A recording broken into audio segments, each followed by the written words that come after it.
Oh, for educational purposes only ito, kabayan, ha? Kasi ang dami nagtatanong nito sa akin, sa totoo lang. Yung kumukuha sila ng container, nilalagay nila dun yung kanilang ihi at napapansin nga nila na merong mga nakasuspend doon. Tamang-tama, okay, magbigay tayo ng ehemplo. Ganyan ba ang mga nakasuspend sa ihi nyo? Ayan. Yan o. O ganito. O, asan bang ihi mo dyan? Magkaibang pasyente po yan, ha? Hindi naman natin malalaman yan, kabayan, kung ako din umihi, ano kaya yung laman na yan, hanggat hindi ko nasisilip o nagagawan ng chemical analysis. Kasi yung mga nakasuspend na yan, kabayan, sa mga kababaihan, pwede. Una, epithelial cells. Pwede din yan na mga mucus. Pwede din yan na bakterya. Pwede din yan na kung anong klase ng crystal ang andyan. Okay? Pwede din yan nana, dugo. Pwede din yan sa mga kalalakihan, yung mga nilalabas namin. Pwede din yan. Epithelials din, bakterya, ganun din. Okay, tukuyin natin ito, kabayan, kung ano nga ang laman nito. O, wag na nating ikat to kahit mahaba para makita nyo kung paano nga ginagawa yan. So, isisentre natin yan, ha?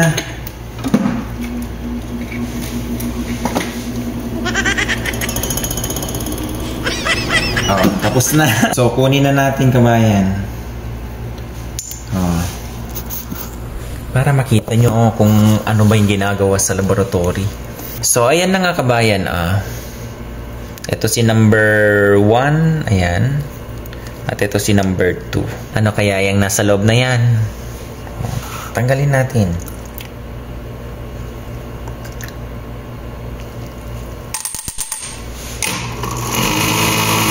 So ngayon, tingnan muna natin si number 2. Tingnan nyo, naririnig nyo yun? Parang buhangin. Ito ang itsura, kabayan, ng uric acid. Yung nagkakos ng mga ano dyan. Ipakita ko sa inyo, ha. Totoong nangyayari ito sa lab, kabayan. So, ayan, kabayan, no? Nakikita nyo? Zoom natin. Ang dami, di ba? Yan ang laman ng isang ihi. Kaya kung kayo, tiningnan nyo naman yung ihi nyo, bakit anong kulay kaya nito? Sobrang may mga puti, sobrang may mga dilaw, ganyan. Tignan nyo yan, oh. Ganyan ang itsura, kabayan, ng uric acid. Lipat natin sa high power. Kita nyo? Isipin mo yan, kabayan, kapag yan nagkumpul-kumpul.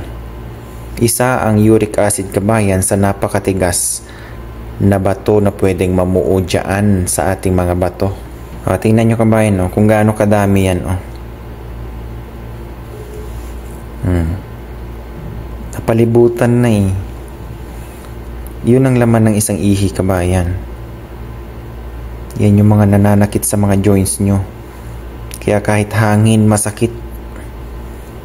Okay, shout out sa mahilig sa mga ano dyan, matataas ang purine na kinakain. Ito po yung nananakit sa inyong mga kasukasuan, mga kabayan.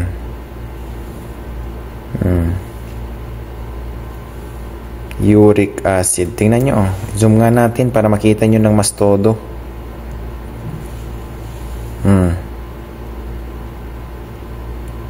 Alam nyo kung ano, for example, ganito yung mga kristal mo. Kung nakakayaman ng kristal, itong pasyente na ito, mayaman na to. Sobrang sakit niyan, kabayan. Yan ang kumakayod sa kidney mo. Kaya lumalabas ang dugo. Yung mga malilit na niya bilog, kabayan, dugo po yan, ha? Actual po ito, kabayan, na nanggagaling sa pasyente. Kaya maganda po na ibigay ko sa inyo. Para makita nyo din. Para magkaroon din kayo ng kaalaman. So ngayon, punta naman tayo dun sa number 1. At ito naman yung number 1, kabayan, na specimen. Okay, lipat natin. Zoom muna natin. Ilipat natin sa high power. Ano laman? Ay. Tingnan nyo, oh. Yung puti-puti na yung, kabayan, galing sa...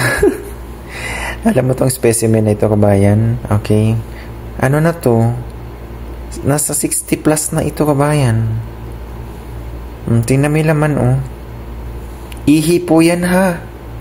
Yan ang sinasabi ko sa inyo, na yung puti-puti na yun, kung galing sa lalaki, yung ihi, pwede nga na yung ay nilalabas namin. Pwede din na yan ay, tingnan nyo to, epithelial cells. Sobrang dami ng ano. Siguro katatapos niya lang.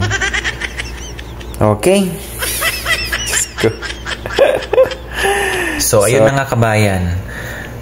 Itong number 2, yung nakikita nyo na yan na parang dilaw-dilaw, uric acid crystal. Tapos ito naman, yung mga ganyan, ito galing sa 60 plus years old. Puro pala ano ito, puro yung nilalabas ng lalaki. So, ayun, kabayan, na-share ko lang po sa inyo ito, ha. Lalo na kung may kaakibat yan na pananakit, kabayan, huwag mo nang antayin o tiisin yan. Magpa-check ka na para at least malaman kung ano yan.